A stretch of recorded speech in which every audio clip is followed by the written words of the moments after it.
Subscribe करें और bell दबाएं ताकि कोई खबर रह न जाए।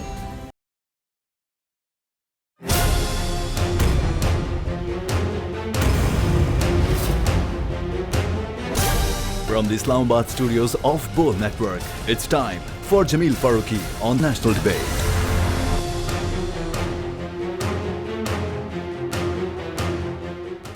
Good evening, welcome to national debate.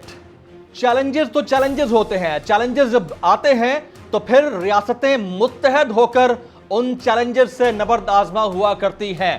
फिर चाहे हुकूमत हो, अपोजिशन हो या दीगर इदारे हो, वो सब यकमुश्त होकर उस चैलेंज से नबर्द आजमा हुआ करते हैं। पाकिस्तान को दो बड़े चैलेंजेस दरपेश हैं, पहला महंगाई और दूसरा कोविड-19 पेंडेमिक। आज के दिन की ब्रेकिंग न्यूज से बढ़कर शॉकिंग न्यूज यह है कि वज़ीर आज़म पाकिस्तान इमरान खान का कोरोना मस्बत आया है।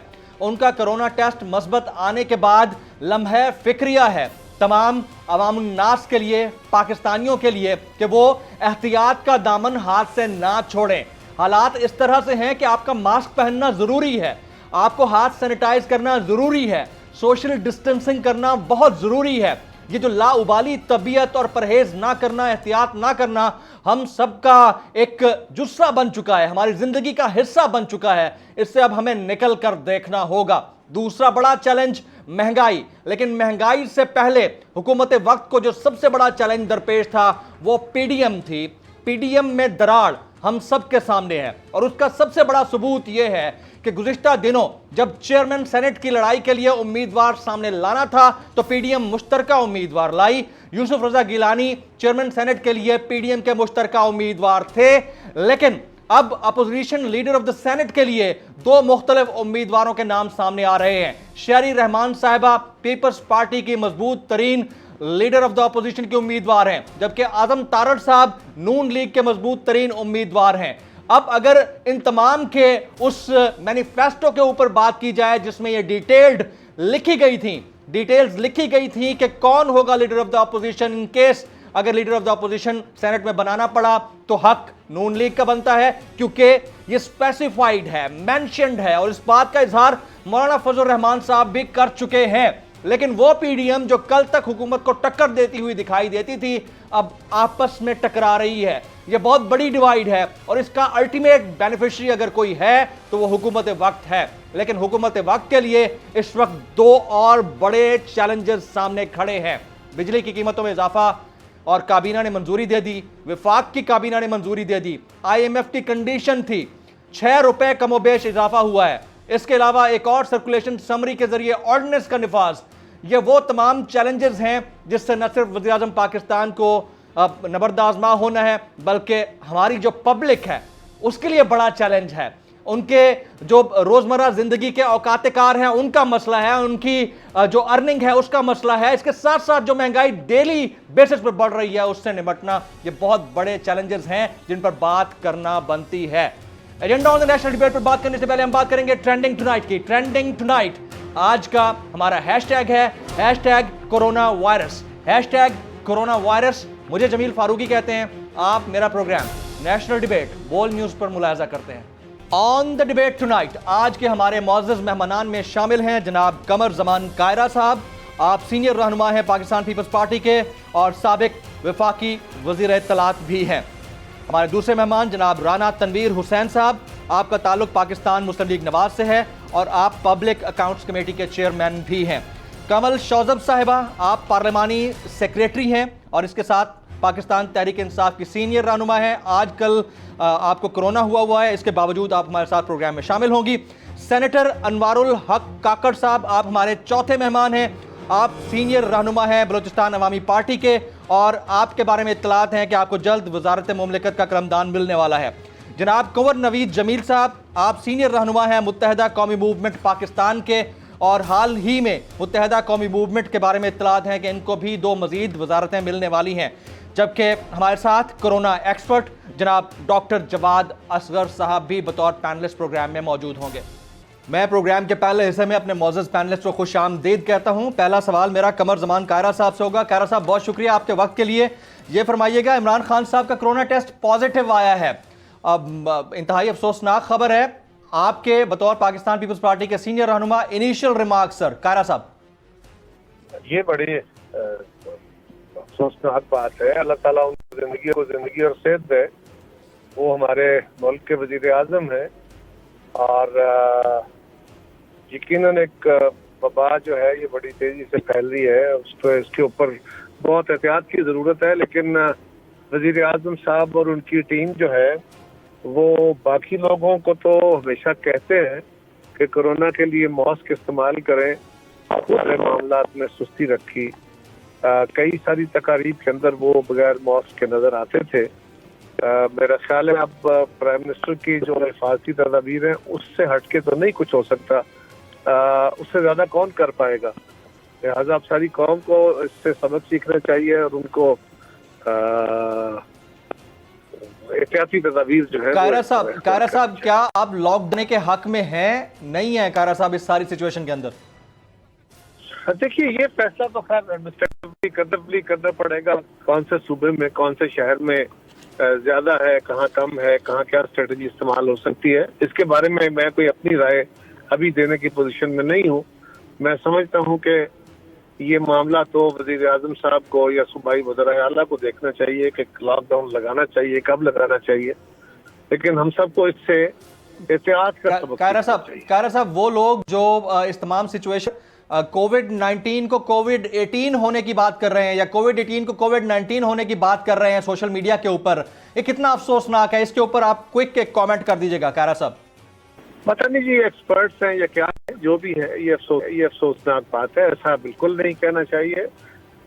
खान साहब के साथ हमारे सियासी इख्तलाफात हैं, बिल्कुल हैं, बड़े जोरदार है और हम समझते हैं कि उनकी हुकूमत जो है वो एक जैली इंतखाबात के नतीजे में मुल्क पे मुसल्लत की। ये हमारे तहफ़्फ़ुज़ात अपनी जगह, लेकिन वो बीमार हुए हैं। इस वक्त मुल्क के वज़ीर आज़म है और हम उनके लिए दुआ गो हैं। Absolutely right. कायरा साहब हमारे साथ मौजूद रहिएगा। कमल शौजब ने हमें ज्वाइन किया हुआ है और कमल शौजब साहिबा इस वक्त रियल टाइम सर्वाइवर हैं कोविड-19 की और कोविड-19 उन्हें हुआ, उसके बाद हॉस्पिटलाइज हुई, लेकिन फर्स्ट टाइम टेलीविजन पर अपीयर हो रही हैं सारी सिचुएशन के दौरान। कमल, सबसे पहले तो अल्लाह करे आप जल्द सेहतयाब हो जाएं। किस हद तक आप सेहतयाब हो चुकी हैं? दूसरा, प्राइम मिनिस्टर पाकिस्तान भी इसका शिकार हो गए हैं, तो आपके इब्तदाई रिमार्क्स किस तरह की ये बीमारी है जिन लोगों के ऊपर ये असरअंदाज नहीं हुई उनके लिए? कमल। बिस्मिल्लाहिर्रहमानिर्रहीम। Thank you very much Jamil. आज आपके प्रोग्राम में मैं फर्स्ट टाइम आई हूँ। अभी तक मेरा ट्रीटमेंट भी चल रहा है और अभी आपके प्रोग्राम से पहले मैंने अपने ब्लड टेस्ट वगैरह दिए क्योंकि मेरे लंग्स के ऊपर अभी भी स्पॉट्स आ रहे थे। तो मुझे मोस्ट लाइकली डॉक्टर साहब कह रहे थे कि एडमिट करके तो दोबारा ट्रीटमेंट देने की जरूरत है। बट एनी हाउ मैं थोड़ी देर के लिए घर आई थी और मैंने कहा आपसे सारों से बात हो जाएगी। अच्छा किया, बहुत अच्छा किया। आपकी सेहत कैसी है कमल? अब कैसा फील कर रही है? ये बड़ा मैं सिर्फ आपके तवस्सुत से सबसे पहले तो वजीर आजम इमरान खान साहब के लिए दुआ गो, अल्लाह मियां उनको कोई तकलीफ ना दे और सेहत और तंदुरुस्ती के साथ एक लंबी जिंदगी दे, ताकि जो मुल्क के मुख्तलिफ माफियाज हैं और कोरोना की तरह के माफियाज हैं जिनको वो जड़ से उखाड़ने की पूरी मेहनत कोशिश कर रहे हैं, अल्लाह मियां उसमें उनको कामयाबियां दें और हमारे बच्चों के मुस्तकबिल के लिए वो लड़ाई लड़े हैं। तो इसलिए मेरे जैसा जो वर्कर है उनका वो ये कहता है कि अल्लाह हमारी जिंदगी भी उनको लग जाए। जहाँ तक कोरोना की बात है, मैं अपनी आवाम को सिर्फ ये बता दूं कि एहतियात से आपको बहुत सारी बचत हो जाती है और बहुत सारी तकालीफ से आप बच जाते हैं, क्योंकि अनफॉर्चुनेटली कोरोना का जो इलाज हो रहा होता है वो इतनी आइसोलेशन में हो रहा होता है कि आप तक शायद वो तकलीफ पहुंचती नहीं। तो इसलिए मैं चाह रही हूँ कि मैं जरूर बताऊं। मैं तकरीबन 6 दिन से अपनी वालदा के साथ हॉस्पिटल में थी और मेरी वालदा एडमिट थी। अच्छा। बज़ाहिर सबसे कम उनको सिम्टम्स थे, उनको सिर्फ 1 या 2 दिन हल्का सा बुखार हुआ, 99 से 101 बुखार था, हल्की हल्की सी खांसी थी और उसके बाद उनको सिर्फ वीकनेस थी और हम ये समझ रहे थे कि शायद अम्मी को है ही नहीं कोरोना और उनका टेस्ट भी इसलिए हमने लेट कराया। हम सबके टेस्ट पहले पॉजिटिव आए, वालदा का 14 तारीख को आया और उसके बाद वो एकदम से एक दिन वो बेहोश हो गई सुबह नमाज पढ़ते हुए और उसके बाद उनको बहुत ज्यादा इतनी वीकनेस थी। मैंने उनका SpO2 होता है यानी सैचुरेशन पॉइंट होता है ऑक्सीजन का, वो हमने एक छोटा सा इक्विपमेंट है जो मिल जाता है मेडिकल स्टोर से, वो मैं लगा के सबका चेक कर रही थी ऑक्सीजन। तो वालदा का जब 92 ऑक्सीजन लेवल से नीचे आना शुरू हुआ है तो मैंने डॉक्टर साहब को फोन किया, उन्होंने कहा आप इनको फौरन ले आए और इनका HRCT यानी हाई रेजोल्यूशन जो CT स्कैन है वो करवा दीजिए लंग्स का। वो करवाया तो 40 में से उनका 19 स्कोर आया। तो डॉक्टर साहब ने कहा कि आप अभी इनको अर्जेंट लेकर आए। मैं जैसे ही लेके गई, उन्होंने कहा इनको हमने अभी ट्रीटमेंट शुरू करनी है एडमिट करा के।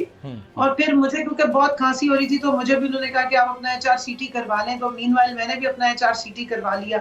अब मैं सिर्फ HRCT और ये बताने की कोशिश करी जो मुझे डॉक्टर साहब ने बताया। उन्होंने कहा देखें आप इस इंतजार में घरों में मत बैठे रहिए कि आपका ऑक्सीजन लेवल जो है वो नीचे आएगा तभी आप डॉक्टर के पास जाएंगे, ऐसा नहीं होता है। होता ही है क्योंकि 2 लंग्स हैं तो अगर एक लंग ज्यादा इफेक्टेड हो रहा तो दूसरा उसकी पूरी जिम्मेदारी उठा के तो आपकी वो चलती रहती है। बाय द टाइम आपको फील होता है कि गड़बड़ हो रही है उस वक्त तक आपके लंग्स 30 से 40% डैमेज हो चुके हुए होते हैं। और फिर अक्सर आपने स्टोरी सुनी है कि लोग जाते हैं 1-1 घंटे के अंदर खुदा न खास्ता लोग वेंटिलेटर पे चले जाते हैं और कहीं आपने देखा बड़ी दर्दनाक कहानी है कि लोगों की डेथ हो जाती है और वो पूरी एड नहीं मिल पाती। तो उस सिचुएशन में मत जाए। ये बहुत इस दफा जो वेव आई हुई है ये बड़ी खतरनाक है, खतरनाक है। अच्छा अब कंवल आपसे यहाँ पर ये पूछना बड़ा जरूरी है। देखें आप तो MNA हैं और आप पार्लिमानी सेक्रेटरी भी हैं और पाकिस्तान तहरीक इंसाफ की कोर मेंबर्स में से एक हैं। आपने वैक्सीनेशन करवाई थी या नहीं कहीं करवाई थी? क्योंकि हमारे पास एक खबर ये भी है कि खातून अव्वल बुशरा बीबी भी कोविड-19 का शिकार हो गई हैं। हमारे पास खबर ये भी है कि prime minister Pakistan Imran Khan vaccination का पहला शॉट लेने के बाद इसका शिकार हुए हैं। तो क्या आपने वैक्सीनेशन करवाई थी, नहीं करवाई थी कंवल? देखिए मैं आपको बड़ी इंटरेस्टिंग बात बताऊं, लोग यही समझते हैं कि शायद हम हुक्मरान जमात के लोगों को अंदर खाने खामोशी से कोई वैक्सीनेशन ऑफर होगी, ऐसी कोई भी बात नहीं है। ना मेरे समेत किसी ने वैक्सीनेशन नहीं करवाई हुई। दूसरी बात, वजीर आजम ने अपनी टर्न का इंतजार किया, उन्होंने 1166 पर रजिस्टर करवाया और जब उनकी टर्न आई उन्होंने उस वक्त कोरोना की वैक्सीनेशन कराई। और कोरोना की वैक्सीनेशन से अगर पहले ही आप इंक्यूबेशन पीरियड में चले यानी आप इन्फेक्टेड हो गए हुए हैं और आपने उसके बाद अगर वैक्सीनेशन कराई तो वैक्सीनेशन का मकसद मैं आपको बता दूं एंटीबॉडीज क्रिएट करना है बॉडी में जो कोरोना के अगेंस्ट आपकी बॉडी का इम्यूनिटी सिस्टम ऊपर लेके जाती है और कोरोना से फाइट करती है। वजीर आजम साहब ने 2 दिन पहले जब अपनी वैक्सीनेशन कराई वो उस वक्त तक कोरोना से इन्फेक्ट हो चुके हुए थे, इसलिए आज उनको सिम्टम्स आने शुरू हो गए और टेस्ट भी उनका पॉजिटिव आ गया। खातून अव्वल का भी पॉजिटिव आ गया है, जुल्फी बुखारी साहब ने ट्वीट किया हुआ था, उनका भी पॉजिटिव आ गया। अनफॉर्चुनेटली मैं सिर्फ इतना बता रही हूँ कि मेरे 3 बच्चे हैं और सबसे छोटा बच्चा 6 साल के है, तीनों बच्चों को कोविड है। मेरे भाई भाभी और उसके तीनों बच्चे बिल्कुल छोटे छोटे 8 साल 6 साल 3 साल वो कोरोना पॉजिटिव है। मेरे देवर देवरानी और उनके 2 बच्चे इस वक्त कोरोना पॉजिटिव, यानी मेरी पूरी फैमिली इस वक्त जो है वो बिल्कुल कोरोना से का शिकार है, सिवाय मेरे हस्बैंड के, वो सरवाइव किए और उनके लिए भी कोई वैक्सीन अवेलेबल अभी फिलहाल नहीं है क्योंकि उनकी टर्न नहीं बनती है। वैक्सीन इस वक्त 60+ के लिए अवेलेबल है और वालदा ने भी वैक्सीन नहीं करवाई हुई थी, लेकिन बाकी जो बुजुर्ग है घर के उनकी बारी आ गई और फॉर्चुनेटली सबकी वैक्सीन होगी। तो मैं आप सबको रिक्वेस्ट करूंगी कि खुदारा अपने बुजुर्गों को सेव करें। मैंने बड़ी मुश्किल काटी है, अभी 6 दिन मेरी वालदा का ट्रीटमेंट बड़ा एग्रेसिव हुआ है क्योंकि उनकी एज 60 अबव है, 65 अबव है। तो सबसे ज्यादा डॉक्टर साहब मुझे यही कह रहे थे कि आपने बड़ी अक्लमंदी की कि आपने इंतजार नहीं किया कि सैचुरेशन या ऑक्सीजन लेवल और नीचे जाए क्योंकि उनके लंग्स 19% डैमेज हो चुके हुए थे जब हमने उनका HRCT कराया। मैंने जैसे पहले बताया कि सिम्टम्स सबसे कम थे उनको। तो इसलिए आप प्लीज एक तो आप सबसे ज्यादा कोशिश करें कि हमें लॉकडाउन लगा के लोगों को भूखा मारना ना पड़े, हमें चीज लोगों का रोजगार ना बंद करना पड़े। आप खुद पे लॉकडाउन लगाइए, खुद घर रहना शुरू करें। ये शादियों पे और महफिलों में और आबादी में और बहुत सारी कंजस्टेड एरियाज में जब आप जाते हैं तो आप अगर खुद इन्फेक्टेड है तो आप उस सारी आबादी को भी बर्बाद करके आ जाते हैं। इस वक्त जो है ना मतलब जब मैं गई थी हॉस्पिटल तो 4.5 इन्फेक्शन रेट था, अभी मैं आज आई हूँ तो 9.5 से ऊपर जा रहा है। एक 6 दिन में डबल ट्रिपल हो गया और बड़ी स्पीड से फैल रहा है इस्लामाबाद। यानी आप फरमा रही हैं कि जिस तरह से पब्लिक ने इसको लाइट लिया हुआ है उतना लाइट लेने की जरूरत नहीं है क्योंकि ये वाली स्ट्रेन बड़ी सीरियस है और इसके असरात बड़े खतरनाक हो सकते हैं। आप ये कहना चाह रही हैं Kanwal? On a lighter tone, Pakistan में जो चाइनीज स्ट्रेन आया था उससे हम जल्दी निकल आए थे। अब ये यूके स्ट्रेन है तो इसकी लॉन्गेटिविटी मेड इन यूके की जरा ज्यादा है और हमें शौक भी बहुत है ज्यादा ब्रांडेड का। तो ये ज्यादा ब्रांडेड कोविड है इस दफा का और इससे बचिए, इससे ज्यादा बचिए, ये बहुत देर तक चल रहा है। सही। इसका इन्फेक्शन का रेट बहुत हाई है और अनफॉर्चुनेटली ये बच्चों में बहुत ज्यादा और औरतों में बहुत फैल रहा है। पिछला जो स्ट्रेन था, जो फर्स्ट वेव आई थी, वो औरतों और बच्चों को बच्चों को तो बिल्कुल इफेक्ट नहीं कर रही थी, खवातीन बहुत कम उससे डाउन हुई थी, मर्द हजरात ज्यादा ऑन रिस्क थे। ये तो छोटे 2 महीने का बच्चा भी इस वक्त इन्फेक्टेड है। तो खुदारा आप जितना रिस्ट्रिक्टेड रहे, आगे रमजान शरीफ आ रहा है, आप लोगों ने बाजारों में पिछले भी ईद पे हमने देखा कि ईद के बाद कैसे स्पाइक हुई थी, अब पहले ही आ गई है स्पाइक।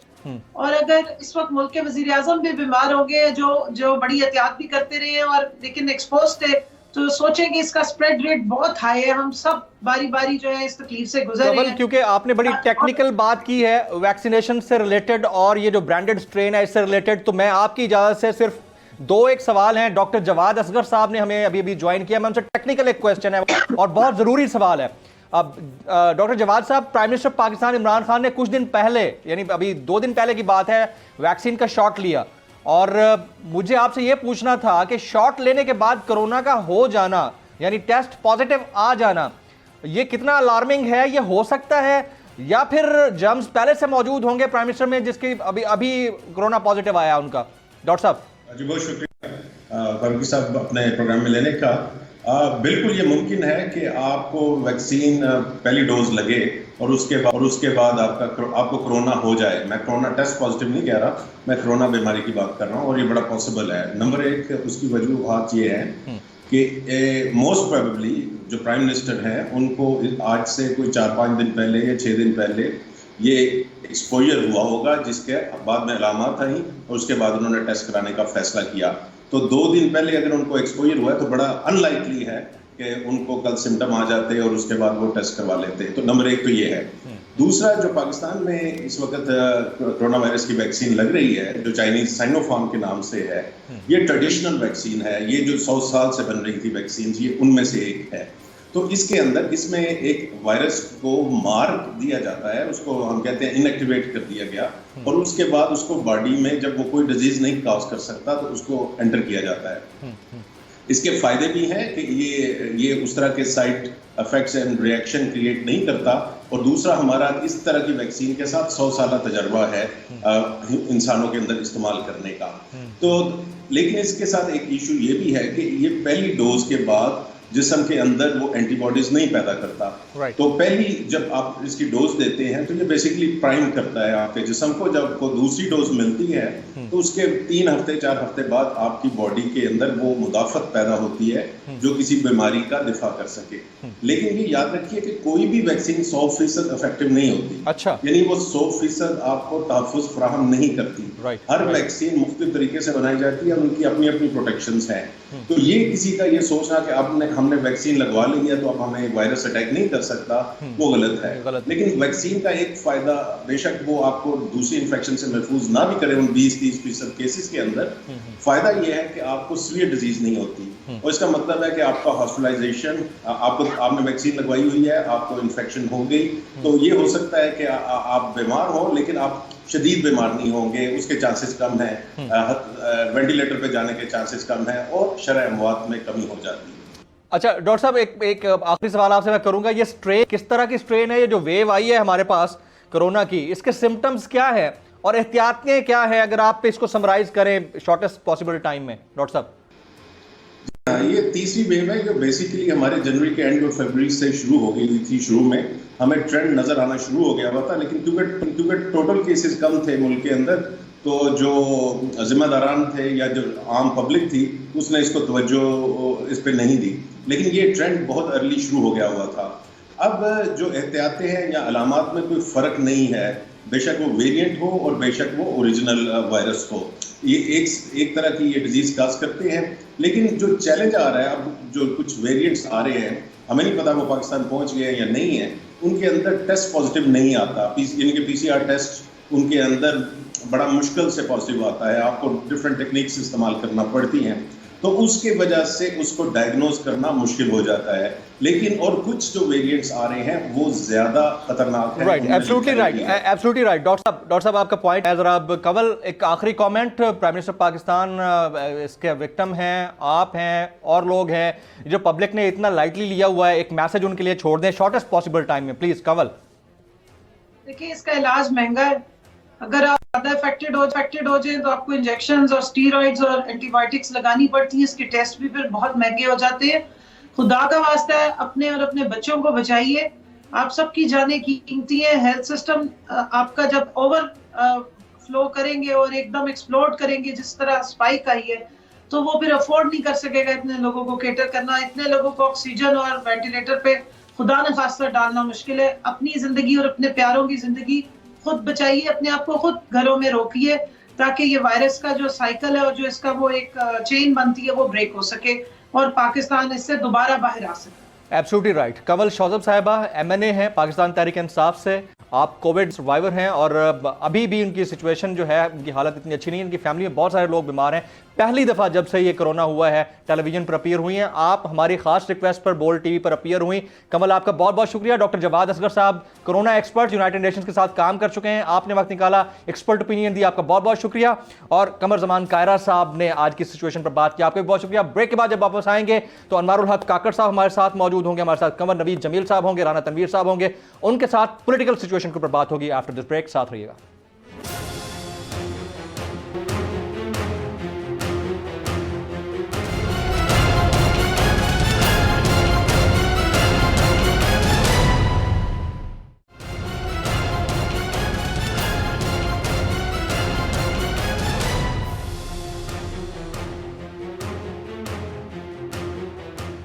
मैं प्रोग्राम के इस हिस्से में अपने 3 मौजूद पैनलिस्ट जनाब सेनेटर अनवारुल हक काकड़ साहब, कोविड-19 पेंडेमिक के बावजूद आप स्टूडियोज़ में तशरीफ़ लाए, आपका बहुत बहुत शुक्रिया। मैं जनाब कंवर नवीद जमील साहब को खुशामदीद कहता हूँ। आप मुत्तहदा कौमी मूवमेंट पाकिस्तान के सीनियर रहनुमा हैं और इस वक्त DSNG लिंक पर हमारे साथ मौजूद हैं। हमारे साथ राना तनवीर हुसैन साहब पाकिस्तान मुस्लिम लीग नवाज़ के सीनियर रहनुमा भी मौजूद हैं, आपका भी बहुत बहुत शुक्रिया। सबसे पहला सवाल काकड़ साहब आपसे मेरा होगा कि prime minister of Pakistan Imran Khan covid positive, अब आज उनकी रिपोर्ट्स आई हैं, तो आपके इनिशियल रिमार्क्स इसके ऊपर। जी, सबसे पहले तो मैं दुआ करूंगा कि अल्लाह ताला उनको शिफा कामला नसीब फरमाए और I wish him quick and early recovery.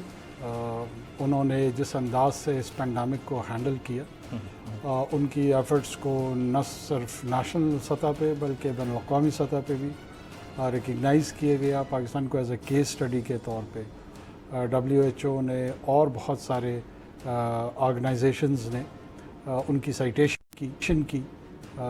Initial 2 phases में मैं समझता हूँ पाकिस्तान की निस्बतन बहुत बेहतर मैनेजमेंट हुई, जिसमें एडमिनिस्ट्रेटिव रिस्पॉन्सेस जो थे वो निस्बतन बेहतर थे। स्मार्ट लॉकडाउन का जो एक नोवेल किस्म का कॉन्सेप्ट था वो मैं समझता हूँ कि, लेकिन हमारी पब्लिक ने फिर भी बाज नहीं आना। लेकिन जो गवर्नमेंट की रिस्पॉन्सेस थी उसकी जो अप्रिसिएशन है उसका तस्करा भी मैं समझता हूँ कि लाजमी है, होना चाहिए। जो जहाँ पे बहुत सारी क्रिटिसिज्म होती है वहाँ पे कुछ चीज़ें अगर बेहतर हुई हों तो उनको भी उजागर करना चाहिए। तो prime minister deserves at least an appreciation कि उसने उस वक्त लीडरशिप शो की जहाँ हर वक्त आपको याद होगा कि शायद मैं ख़ुद भी उन्हीं लोगों में शामिल था जो कि एक्सट्रीम लॉकडाउन की एडवोकेसी कर रहे थे विदाउट रियलाइजिंग कि वो एक दौड़ थी लाइफ और वर्सेस लाइवलीहुड की, कि इन दोनों में से कैसे बैलेंस स्ट्राइक किया जाए।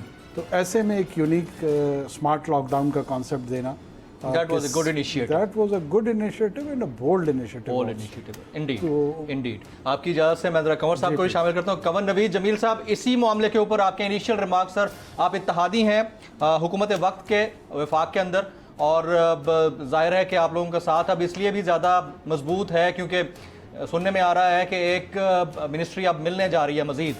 तो कोरोना पॉजिटिव डिक्लेयर हुए हैं prime minister Pakistan Imran Khan. Your initial remarks on this sir, Kanwar Naveed Jamil साहब। बस अल्लाह ताला उनको जल्द से जल्द मुकम्मल सेहतयाब करे और पाकिस्तान में जितने कोरोना के मरीज़ हैं उन तमाम को भी सेहतयाबी अता फरमाए और इस वबा से जल्द पाकिस्तान, पूरे आलम इस्लाम और पूरी दुनिया को छुटकारा नसीब फरमाए। राइट। अच्छा कंवर नवीद जमील साहब, थोड़ा सा सियासत की बात कर लेते हैं, बड़ी इंपॉर्टेंट है ये बात करना। आज से कुछ दिन पहले MQM पाकिस्तान का वफ्द मिला है प्राइम मिनिस्टर पाकिस्तान इमरान खान से। अब शायद वफूद प्राइम मिनिस्टर से ना मिल सकें, वीडियो लिंक के जरिए ही बात होगी आपकी जो भी होगी। तो प्राइम मिनिस्टर पाकिस्तान ने इतलात ये हैं कि यकीन दहानी कराई है कि कराची ऑपरेशन के दौरान आपके तमाम जो दफातर सील किए गए थे अब उनमें से अक्सर को खोल दिया जाएगा। आप इसको कंफर्म करेंगे सर? देखिए, मैं खुद उस वक्त में शामिल था। अच्छा। और जो कल 2 दिन पहले प्राइम मिनिस्टर से मिला है, तो ये तमाम जो भी तमाम गुफ्तगू है, ये जो हमारी गवर्नमेंट में शामिल होने से पहले MOU था, उसी का ये सारा हिस्सा है कि MQM को भी वो लेवल पॉलिटिकल प्लेइंग फील्ड मिलनी चाहिए जो दीगर सियासी जमातों की है। MQM को ये गिला भी है कि जो MQM के साथ आज तक बर्ताव है वो तो अपोजिशन की जमातों के साथ भी नहीं है। तो ये बात हमने रखी, हमने कराची और शहरी सिंध की तामीर और तरक्की की बात भी वज़ीर-ए-आज़म साहब के सामने रखी। जो मरदमशुमारी के हवाले से हमारी गवर्नमेंट से अंडरस्टैंडिंग है कि आइंदा 2023 में होने वाले इलेक्शन से पहले दोबारा से मरदमशुमारी की जाए, वो भी रखी। उसके लिए उन्होंने वादा किया है और हमारे साथ फाइनेंस मिनिस्टर भी मौजूद थे, मिनिस्टर इंटीरियर भी मौजूद थे और असद उमर साहब भी मौजूद थे और भी वज़रा मौजूद थे। तो उसके लिए इस बात की यकीन दहानी कराई गई कि उसके लिए इस बजट में पैसा रखा जाएगा। इसके अलावा हमने बात की कि कराची, एक तो ये कि सिंध में एक बहुत ही मुतासिबाना और ज़ालिमाना कोटा सिस्टम राइज है और उस कोटा सिस्टम में जो कराची हैदराबाद शहरी सिंध का कोटा था वो भी जाली डोमिसाइल बनाकर यहाँ की दाखिले, प्रोफेशनल कॉलेज में दाखिले, यहाँ की लाखों नौकरियाँ कराची हैदराबाद के बाहर के लोगों को दे दी गई। तो उसके लिए पहले भी वफाकी हुकूमत ने एक नैब को लेटर लिखा था इंक्वायरी के लिए। तो हमने दोबारा रिमाइंड कराया है कि अभी तक इसमें कोई पेशरफ नहीं हुई है और ये तमाम चीज़ें भी इंसाफ से मतकाज़ी हैं, इसमें कोई हमने फेवर नहीं मांगी है। और कराची के लिए हमने कराची की तामीर और तरक्की के लिए सिंध के शहरी इलाकों की तामीर और तरक्की, हैदराबाद में मीर फवाद नवाब शाह सखर के लिए फ़ंड्स की बात की जिसके लिए उन्होंने यकीन दहानी भी कराई है। और हमने कहा जो पैसे बजट में रखे हुए हैं कराची तो ये कदा कलामी की माजरत चाहूँगा इंटरनल कराची गवर्नर नवीद जमील साहब, कदा कलामी की माजरत, ये कब तक आपके जो दफातर सील हुए कब तक खोलने की यकीन दहानी कराई गई है? ये वन लाइनर कमेंट कीजिएगा इसके ऊपर सर, कब तक यकीन दहानी कराई गई है, कब तक खुल जाएंगे दफातर? देखिए, उन्होंने मिनिस्टर इंटीरियर भी उसमें मौजूद थे, सेक्रेटरी इंटीरियर भी मौजूद थे। तो वज़ीर-ए-आज़म साहब ने उनको हिदायत की है कि सेक्रेटरी इंटीरियर यहाँ पर आएंगे और इनको मसाइल को हल करने के लिए अपना इस पे पेशरफ करने के लिए काम करेंगे। एब्सोल्युटली। अच्छा काकर साहब, आपसे सवाल बनता है, इतलात ये हैं, आपका नाम आ रहा है वजारत मुमलिकत के लिए, तो आपको वजारत मुमलिकत कब तक मिलने वाली है सर? नहीं, मेरे इल्म में ऐसी कोई बात नहीं है, मैं कोई ऐसी ऑफिशियल BAP के हवाले से है कि 2 वजारतें दी जा रही हैं आप लोगों को? नहीं, यकीनन BAP के हवाले से है, लेकिन कोई नाम फाइनलाइज नहीं हुए, ना मुझ तक किसी ने कोई ऐसी कोई इंटीमेशन नहीं है? नहीं, ना कतई नहीं है। हाँ, पार्टी प्रेसिडेंट हैं जाम कमाल साहब, उनके और प्राइम मिनिस्टर के बीच में अगर कोई बात हुई हो या कोई कंसल्टेशन हुई हो तो मेरे इल्म में नहीं। लेकिन सर सेनेट में साथ देने का और उसके बाद वोट ऑफ कॉन्फिडेंस में साथ देने का कुछ ना कुछ तो फल मिलेगा वजारतों की सूरत में। ये तो एक पॉजिटिव चीज़ है कि इत्तेहादी साथ खड़े हैं तो गवर्नमेंट भी साथ खड़ी है। देखिए, इसमें कोई शक नहीं है कि हमने सेनेट के फ्लोर पे भी साथ दिया है, बाकी जगहों पे भी प्राइम मिनिस्टर के साथ दिया है। और ये जो साथ देना है वो वजारतों से बढ़कर एक बड़े वैल्यू सिस्टम के लिए, पाकिस्तान के जो 22 करोड़ लोग हैं, क्या हमने स्टेटस को की जो फोर्सेस हैं उनका साथ देना है, या जो पॉलिटिकल इंजीनियरिंग है, सोशल इंजीनियरिंग है, Pakistan which has to morph into a new nation state, और जो लिबरल डेमोक्रेसी की जो वैल्यूज़ हैं, सेटल्ड डेमोक्रेसीज़ की तरफ, ट्रांजिशनल डेमोक्रेसी से सेटल्ड डेमोक्रेसी का की जो जर्नी है, इसमें हमने कहाँ खड़ा होना है। For me as a political activist that is more important. आगे ये वजारतें इंपॉर्टेंस नहीं रखती, ये बात की चीज़ है। देखिए, वजारत एक प्रिविलेज है, वजारत एक रिस्पॉन्सिबिलिटी है, और रिस्पॉन्सिबिलिटी और प्रिविलेज से अगर कोई इनकार करेगा तो ये हिमाकत होगी। लेकिन मैं कह रहा हूँ कि जो प्रायोरिटी है, ये कंडीशन नहीं थी, कतन नहीं है। आपकी इजाज़त से मैं राना साहब को शामिल कर लूँ। राना तनवीर साहब होल्ड पे। राना तनवीर साहम, बहुत शुक्रिया आपके वक्त के लिए। हम इत्तेहाद के ऊपर बात करना बनती है सर, क्या पीडीएम इत्तेहाद इतने बड़े शॉकिंग ब्रेकअप के बाद अभी भी इंटैक्ट है? राणा साहब देखिए, आप जो पीडीएम की बात करते हैं कि इंटैक्ट है या नहीं, अभी तक किसी की कोई उससे अलहदगी का कोई फॉर्मल अनाउंसमेंट नहीं हुई। अभी तो आप लोगों को देखा जो हमारा जो भी मीटिंग के अंदर हुआ उसको आपने वो किसी ने बड़ा अच्छा कहा था कि जो फाइनल प्रेस कॉन्फ्रेंस होती है उसमें सारी चीज़ें आती है। प्रेस कॉन्फ्रेंस में यूसुफ रज़ा गिलानी साहब खड़े थे और मौलाना फजल रहमान साहब थे और मरियम बीबी भी थी। तो ये सारे लोग उधर थे जो नुमाइंदे थे पीडीएम में अपनी अपनी पार्टी के। वहाँ पे ये उन्होंने कहा कि जी हम सीईसी में जाएंगे क्योंकि हमारा एक फोरम है, सेंट्रल एग्जीक्यूटिव कमेटी है जिसमें हम फैसले लेते हैं। पहले हमने ये फैसला लिया हुआ है सेंट्रल एग्जीक्यूटिव कमेटी में कि हम रेजिग्नेशन अभी नहीं देंगे, लास्ट ऑप्शन के तौर पे वो है हमारे पास। अच्छा, तो उसके बाद यही हुआ कि हम जल्द सीईसी की मीटिंग बुलाएंगे जो कि 4 अप्रैल को उन्होंने बुलाई हुई है। तो उसमें वो फैसला करेंगे कि क्या उन्होंने रिजाइन इमीडिएट करने हैं लॉन्ग मार्च के साथ या बाद में करने, जो भी मोडालिटी उनकी है, तो या नहीं करने बिल्कुल ही। तो उसके बाद फैसला हो जाएगा। लेकिन अभी तक तो पीडीएम इंटैक्ट है और पीडीएम अपने 1 पॉइंट एजेंडा 26 पॉइंट थे उसमें पीडीएम के डिक्लेरेशन पे, एपीसी के डिक्लेरेशन में। लेकिन 1 पॉइंट एजेंडा जो है कि हम जो कहते हैं कि भाई इस गवर्नमेंट से छुटकारा हासिल करना है, उस पर तो सारे मुतफिक हैं। उस पर तो किसी को रास्ता या तरीक़ेकार से इतराज़ है कि जी इस जगह आदमी एतमाद करना चाहिए या इस प्लेटफॉर्म से करना चाहिए या हमें सेनेट के इलेक्शन लड़ने चाहिए, ज़िमनी इलेक्शन लड़ने चाहिए या हमें लॉन्ग मार्च रिज़ाइन करके हमें हेड ऑन होना चाहिए। तो ये मुख्तलिफ अप्रोचेज़ हैं जिसके मतलब मेरा फैसला हो जाएगा कौन सी अप्रोच को अपनाया जाए। राणा साहब, यहाँ पर सवाल बड़ा इंपॉर्टेंट है और वो पूछना बनता है कि एक्शंस जो होते हैं ना वो अल्फाज से ज़्यादा बता रहे होते हैं कि कौन क्या कर रहा है।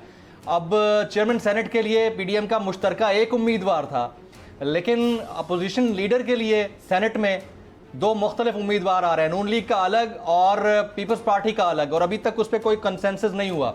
यहाँ एक ब्रेक लेता हूँ, ख्वातीन हज़रात ब्रेक लेते हैं। ब्रेक के बाद वापस आएंगे तो राणा साहब से भी सवाल आते हैं, काकड़ साहब भी हमारे साथ मौजूद हैं और कंवर नवीद जमील साहब भी हमारे साथ मौजूद हैं।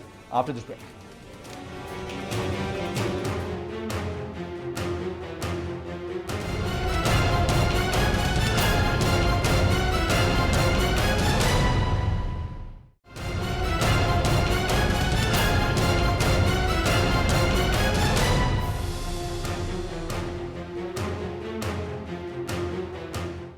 Welcome back. मैं अपने तमाम गेस्ट पैनलिस्ट को एक बार फिर से खुश आमदीद कहता हूं। ब्रेक से पहले राणा तनवीर साहब से बात हो रही थी, उन्हीं से बात को आगे बढ़ाता हूं। राणा साहब, action speak louder than words, और जिस तरह आप कह रहे हैं कि अभी तक हमारा इत्तेहाद इंटैक्ट है, होगा, इसमें कोई शक नहीं है आपका इत्तेहाद इंटैक्ट होगा, लेकिन चेयरमैन सेनेट के लिए गिलानी साहब पीडीएम के मुश्तरका उम्मीदवार थे और अब अपोजिशन लीडर सेनेट के लिए नून लीग का अलग उम्मीदवार है। मैं आजम तारड़ साहब की बात कर रहा हूं और पीपल्स पार्टी की शहरी रहमान साहिबा हैं। अभी तक इत्तेफाक आपका नहीं हुआ, तो डिवाइड तो आप लोगों के दरमियान जो थी वो बिल्कुल वाज़ेह होकर सामने आई है। राणा साहब देखिए, ये डिवाइड नहीं है, इस पे ही फैसला हो जाएगा क्योंकि जब ये इनिशियली मीटिंग हुई थी, जब सेनेट के इलेक्शन थे, तो उस वक्त चेयरमैन की स्लॉट और डिप्टी चेयरमैन की स्लॉट जब पीपल्स पार्टी और जेयूआई के हिस्से में आई, फैसला हुआ, तो तीसरी स्लॉट जो थी कि उसमें पीएमएलएन का लीडर ऑफ द अपोजिशन होगा। ये उस वक्त डिसीजन था क्योंकि बैठ के, क्योंकि मेजर 3 पार्टी हैं,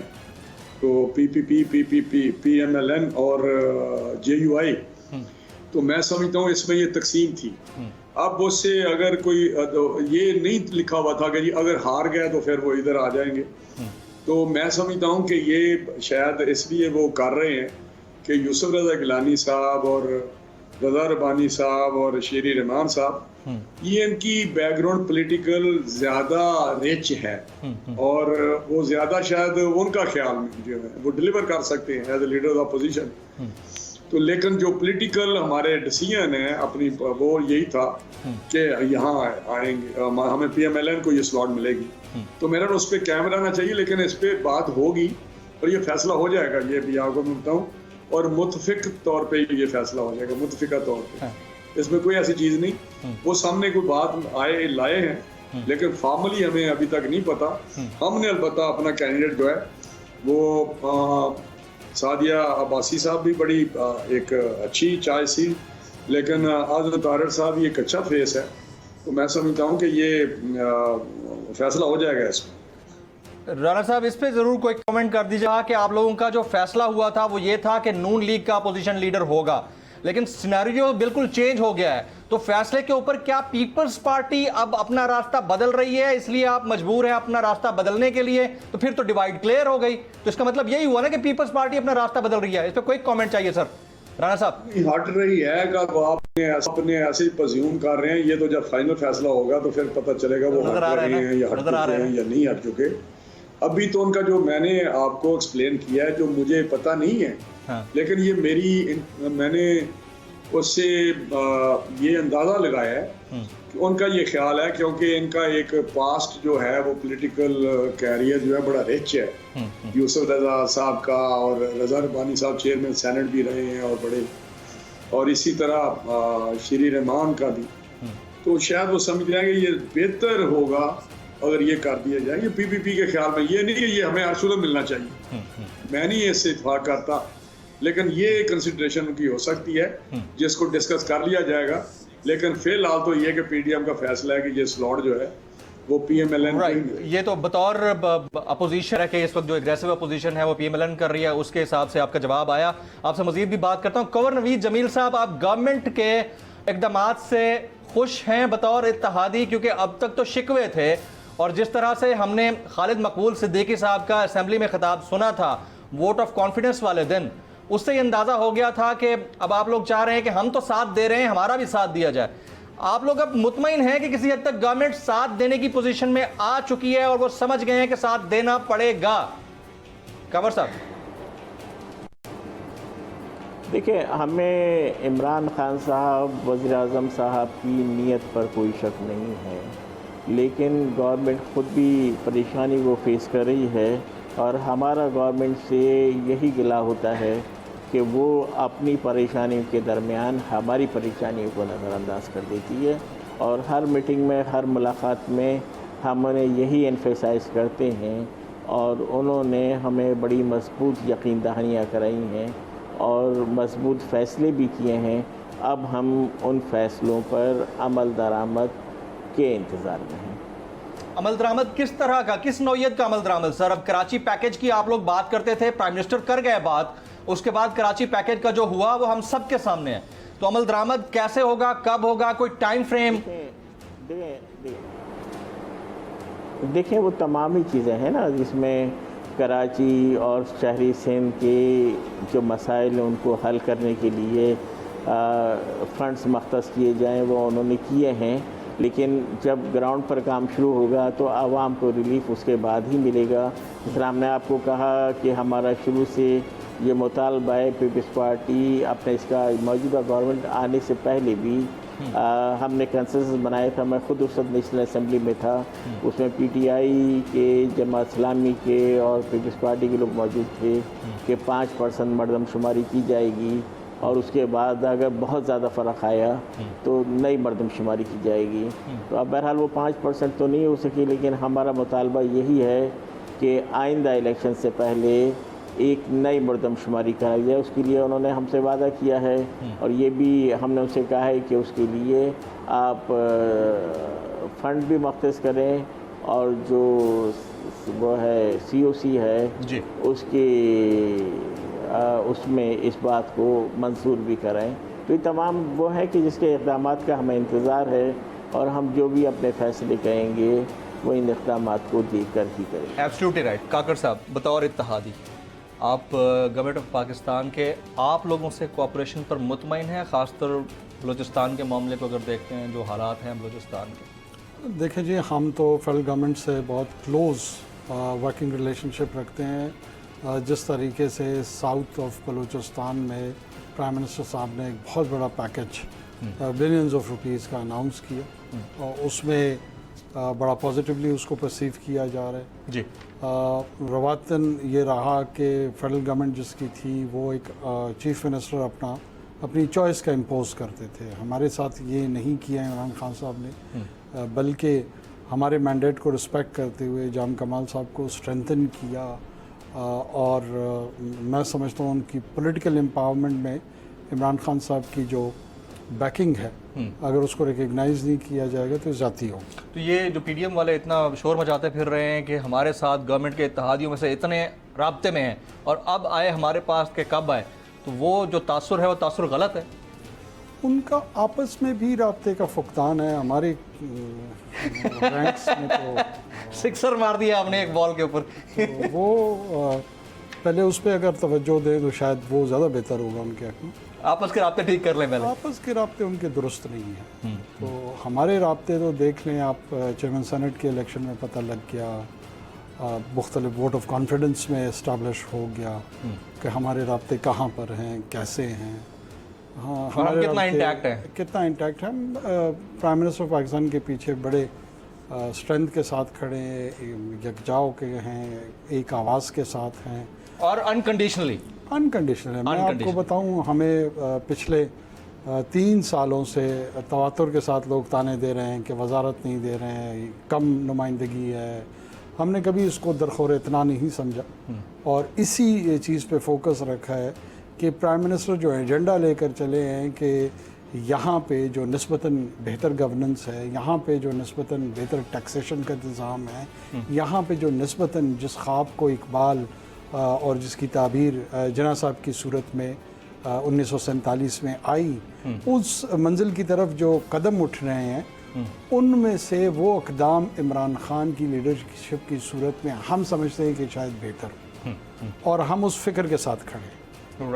हम रियासत मदीना पे किसी का यकीन हो या ना हो, हमारा है। आपका यकीन है, पब्लिक का है, हम सब का यकीन है। बिल्कुल ठीक है। राना तनवीर साहब, अब आप ही की पीडीएम के कायद मौलाना फजल रहमान साहब कहते हैं कि जेल नहीं जा सकते तो सियासत में क्यों हो, और उनका मुखातिब उनके इस जुमले से लगता ये है कि खुद मियां नवाज शरीफ साहब हैं।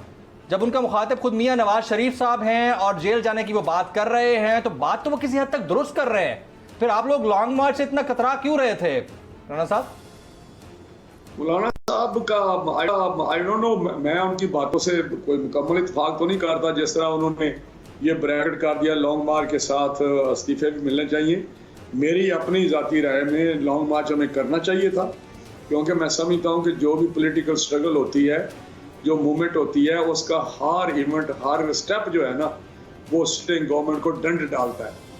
तो मैं समझता हूँ कि लॉन्ग मार्च, अगर वो रिजल्ट हमें शायद ना मिलता कि 100% वो गवर्नमेंट घर चली जाए, लेकिन जिस तरह ज़िमनी इलेक्शन में या सेनेट के इलेक्शनों में वो वीक हुए हैं, गवर्नमेंट डिफेंसिव और वीक हुई है, बुखलाहट का शिकार हुई है, तो इसी तरह ये लॉन्ग मार्च भी उनको यकीनी तौर पे और कमज़ोर करता।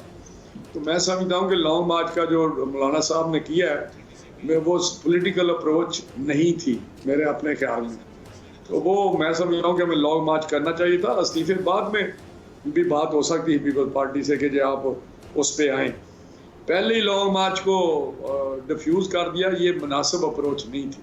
मैं समझता हूँ कि इस वक्त ये जो डिफ्यूज़ हुई है सारी सिचुएशन, उससे डेफिनेटली गवर्नमेंट को फ़ायदा पहुंचा, और ये लंबी एक बात होगी। अब अगर लॉन्ग मार्च करेंगे भी तो शायद अब 1.5-2 महीने पे चली जाए बात, जैसे शायद बहुत सारी चीज़ें और। Absolutely right. अब ये पीडीएम के बैनर तले बटन शख्सियत जनाब राना तनवीर साहब वो फरमा रहे हैं कि लॉन्ग मार्च ना होना और ऐलान करके पीछे हटना, ये इटसेल्फ ये डिफ्यूज़ कर गया सिचुएशन को, और इनको जो फ़ायदा होना था शायद वो फ़ायदा हासिल नहीं हो पाएगा।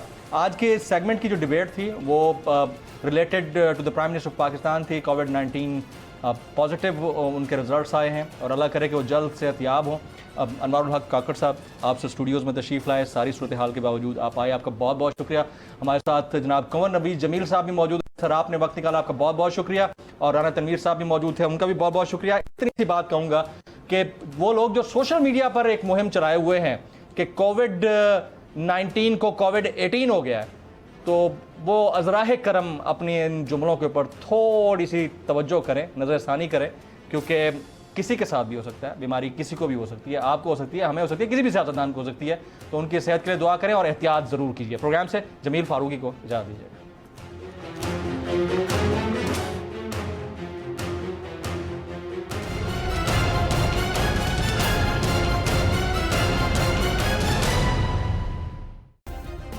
सब्सक्राइब करें और बेल दबाएं ताकि कोई खबर रह न जाए।